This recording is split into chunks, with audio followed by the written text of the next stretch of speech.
Does کی طرف سے جمع کیے گئے ایک گواہ کے بیان کے مطابق پلین ایئرپورٹ کے آس پاس میں ایک موبائل فون کے ٹاور سے ٹکرا گیا جب یہ گر کر تباہ ہوا۔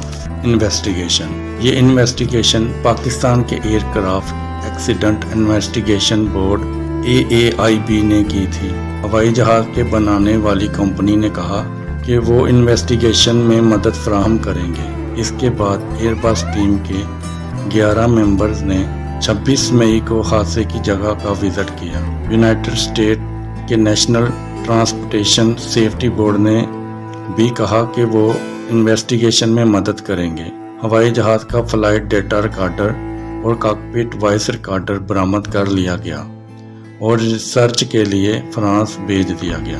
ایویشن ڈویژن کے وزیر غلام سرور خان نے کہا کہ انکوائری کے مکمل نتائج 3 ماہ بعد سامنے آئیں گے۔ پائلٹ